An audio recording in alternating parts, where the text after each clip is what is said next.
తొందరలోనే కాంగ్రెస్ బీఆర్ఎస్ విలీనం అంటూ అటు బీజేపీ సీనియర్ మాజీ ఎమ్మెల్యే చేసినటువంటి వ్యాఖ్యలు పెద్ద ఎత్తున రాజకీయంగా దుమారం రేపాయి. ఇదే విషయం మీద మనతో మాట్లాడడానికి ఉప్పల్ మాజీ ఎమ్మెల్యే ఎన్వీఎస్ఎస్ ప్రభాకర్ గారు ఉన్నారు. ఒక్కసారి ఆయన విలీనం ఎప్పుడు జరగబోతుంది, ఏ విధంగా జరగబోతుంది, ఒక్కసారి ఆయనతో మాట్లాడించేటువంటి ప్రయత్నం చేద్దాం.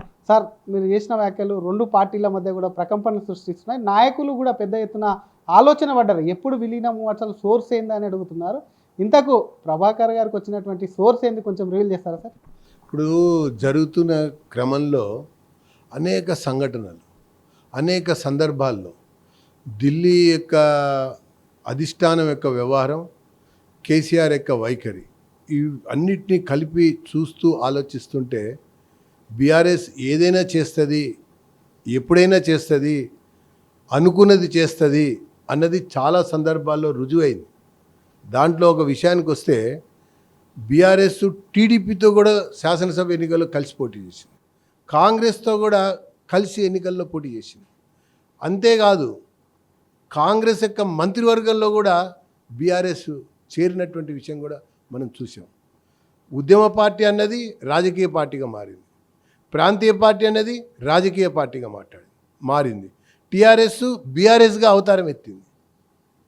ఇన్ని రకాల పరిణామాల యొక్క క్రమంలో మరి సోనియామ్మ మాట ఇచ్చింది, మాటకి కట్టుబడి ఉన్నప్పుడు నేను కూడా నా మాటను నిలబెట్టుకోవాలి కదా అన్నటువంటి ఒక ఆలోచన, సమాలోచనతో కూడుకున్నటువంటి వ్యవహారం ఈ మధ్య వేగవంతమైంది.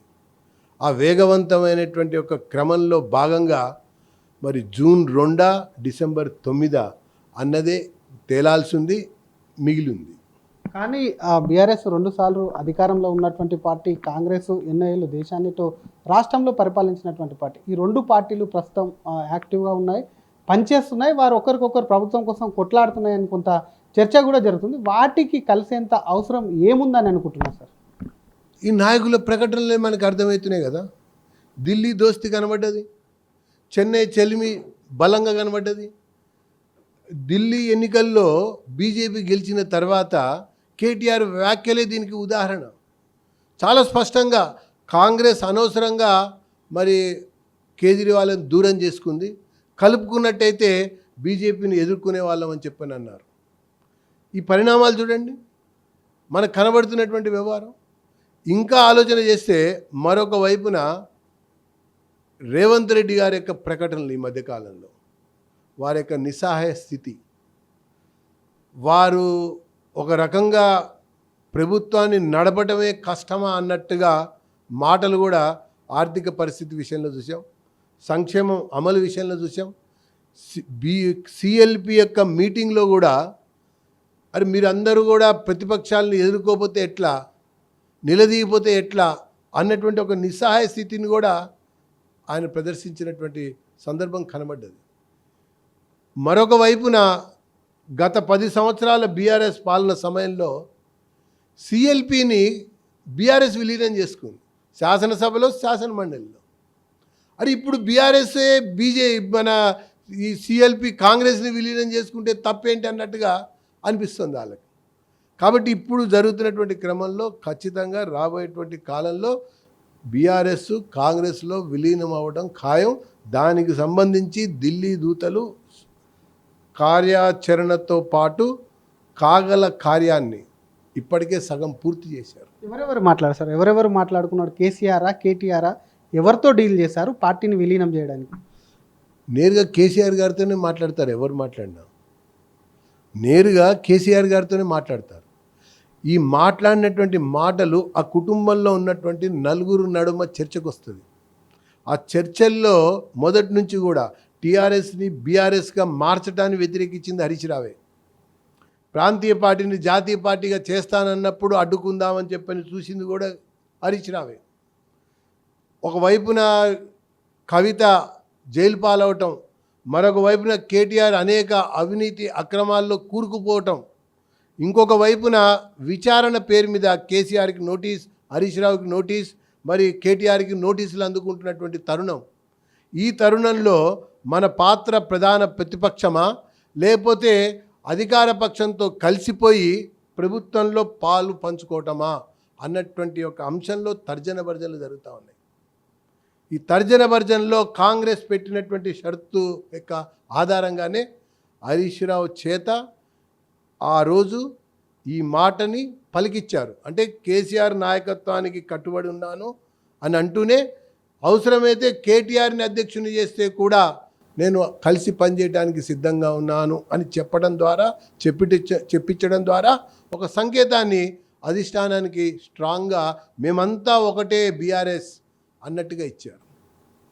ఒక పార్టీ ఇంకొక పార్టీలో విలీనం అవుతుందంటే చాలా పెద్ద ఎత్తున అక్కడ వారికి పార్టీకి సంబంధించి లాభాలన్నా చేకూరాలి, లేదంటే పదవులన్నా రావాలి. అటువంటి తరుణంలో బీఆర్ఎస్కు ఇప్పటికి సంబంధించి 30 మంది వరకు ఎమ్మెల్యేలు ఉన్నారు, వాటికి సంబంధించి ఎమ్మెల్సీలు ఉన్నారు. బీఆర్ఎస్కు అంత అవసరం ఏమొచ్చింది కాంగ్రెస్లో విలీనం చేయడానికి, ఏం ఆశిస్తున్నారు?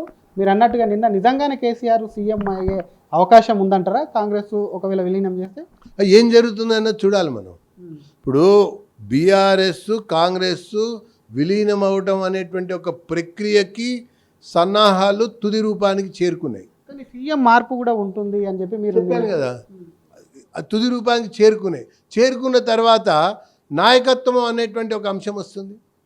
ఈ విలీనమైనటువంటి పార్టీకి ఎవరు ఈ రాష్ట్రానికి అధ్యక్షుడిగా ఉండాలి, ఈ ఏర్పడ్డటువంటి ఒక ప్రభుత్వానికి ఎవరు ముఖ్యమంత్రిగా ఉండాలనేటువంటి ఒక అంశం కూడా కనబడుతుంది. కాబట్టి కాంగ్రెస్లో గెలిచినటువంటి ఎమ్మెల్యేలు బీఆర్ఎస్లో గతంలో కలిశారు.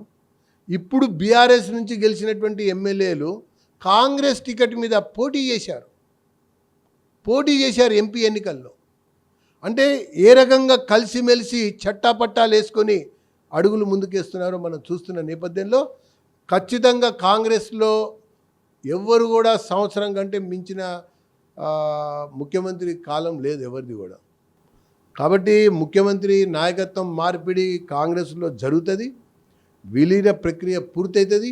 ఆ కొత్తగా ఏర్పడేటువంటి ఒక శాఖకి ప్రభుత్వానికి ఎవరు ముఖ్యమంత్రి అనేది త్వరలోనే మనకు తెలుస్తుంది. ఈ విషయంలో ఇప్పటికే రేవంత్ రెడ్డి నాయకత్వాన్ని వ్యతిరేకిస్తూ కాంగ్రెస్లో ఉన్నటువంటి కొంతమంది నేతలు ముఖ్యమంత్రి సీటు పైన కన్నేశారని గతంలో కూడా మీ పార్టీ నేతలు కానీ మీరు కానీ మాట్లాడినటువంటి సిచ్యువేషన్ ఉంది. ఈ తరుణంలో కొత్త తలనొప్పి పార్టీని చేర్చుకొని ఒకవేళ అయితే ఈ ఉన్నటువంటి కాంగ్రెస్ నేతలు మీరు వాళ్ళని యాక్సెప్ట్ చేస్తారని మీరు అనుకుంటున్నారా?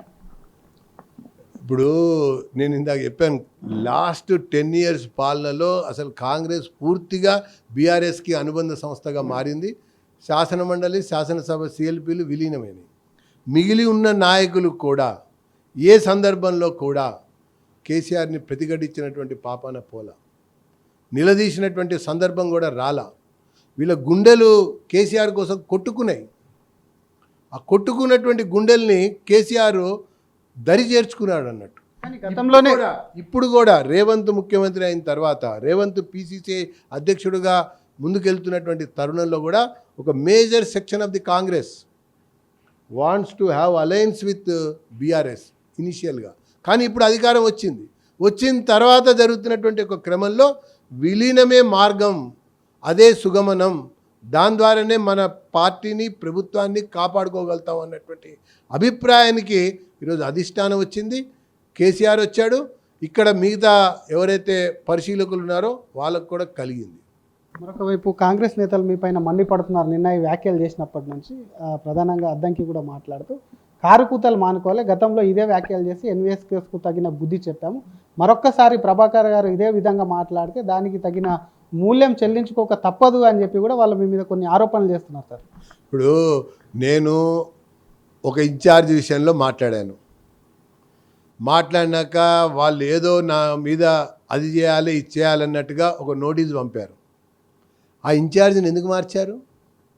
అది నేను చేసిన ఆరోపణ ఒకటే, కానీ కాంగ్రెస్ పార్టీలో ఉన్నటువంటి పలు నాయకులు పలు సందర్భాల్లో ఆమె పైన చేసినటువంటి ఆరోపణలు అంతా ఇంత కాదు, కాబట్టి ఆమెను మార్చారు. ఇక్కడ గమనించాలి. కాబట్టి ప్రభాకర్ మాటకి ఈ పూటకి ఏ నాటికైనా ఒక విలువ అనేది ఉంటుంది అనేది జనానికి తెలుసు. ఒకవేళ పార్టీ మార్పు జరిగితే నలుగురు నాయకులు కాంగ్రెస్లోకి వెళ్తారా? ఎందుకంటే బీఆర్ఎస్కు సంబంధించి ఆ ఇంట్లో నుంచి కొత్త పార్టీ వస్తుందని కొంతమంది, హరీష్ రావు బీజేపీలోకి వస్తాడని చెప్పి ఇంకొంత చర్చ జరుగుతుంది. అటువంటి ఏమన్నా జరిగే అవకాశం ఉందా? హరీష్ రావు మీ పార్టీలో కానీ ఇంకో కొత్త పార్టీ కానీ పుట్టేటువంటి అవకాశం ఉందా? మీరు అన్నట్టుగానే విలీనం జరుగుతుంది. రకరకాల ఊహాగానాలకి తెరదించాలనే హరీష్ రావు నోట ఆ మాట ఈ పూట పలికిచ్చిందే అటు కాంగ్రెస్ ఇటు KCR. Okay, thank you sir. ఇది ఒకవైపు బీఆర్ఎస్కు సంబంధించినటువంటి విలీనానికి సంబంధించినటువంటి అంశము పూర్తి స్థాయిలో అయిపోయింది. తొందరలోనే విలీన ప్రక్రియ అనేది కూడా జరగనుంది. సీఎం ఎవరు అనేది, ఎందుకంటే ప్రభుత్వాన్ని ఏర్పాటు చేసే ముందు నాయకత్వం ఎవరికి వస్తుంది, ఎవరు సీఎం అవుతారనేది అప్పుడే నిర్ణయించబడుతుందని చెప్తూనే నాయకుల మధ్య అటు హరీష్ రావు కానివ్వండి, కేసీఆర్ ఇంట్లో ఉన్నటువంటి నాయకుల మధ్య అనేక వదంతులు వస్తున్నాయి. కొత్త పార్టీ అని చెప్పి మరొకరు బయటికి వెళ్తారనేటువంటి వదంతులు అన్నింటినీ రాజీ కుదిర్చి కాంగ్రెస్లో విలీనానికి సిద్ధమయ్యారని చెప్తున్నాయి. దాని గతంలో చెప్పినటువంటి అలిగేషన్ ఏదైతే ఉందో ఒక ఇన్ఛార్జ్ విషయంలో అది నిజంగా నిరూపితమైంది కాబట్టి ఇప్పుడు కూడా తను చేసేటువంటి అలిగేషన్ ఇది ఆరోపణ కాదు, ఖచ్చితంగా అక్కడ జరుగుతున్నటువంటి అంశాన్ని తను ప్రస్తావించాను కాబట్టి ఈ అంశం కూడా ఖచ్చితంగా జరుగుతుంది. దానికి సంబంధించినటువంటి డేట్లను కూడా మాజీ ఎమ్మెల్యే ఎన్వీఎస్ఎస్ ప్రభాకర్ కూడా ప్రకటిస్తున్నారు. మరి మొత్తం మీద కాంగ్రెస్ బీఆర్ఎస్ విలీనం అనేది ఎప్పుడు జరుగుతుంది, ఏం జరుగుతుంది అనే రాజకీయంగా కూడా చర్చ అయితే జరుగుతుంది. మరి ప్రభాకర్ గారు అన్నట్లు తొందరలోనే విలీనం జరుగుతుందా, లేదంటే వారికి సంబంధించి అలయన్స్ ఉంటుందా అనేది కూడా వేచి చూడాలి. కెమెరామెన్ గజపతో శ్రీధర్, RTV, హైదరాబాద్. ఇండియా పాకిస్తాన్ ఉద్రిక్తతలపై లేటెస్ట్ అప్డేట్స్ కోసం డౌన్లోడ్ చేసుకోండి RTV లైవ్ యాప్.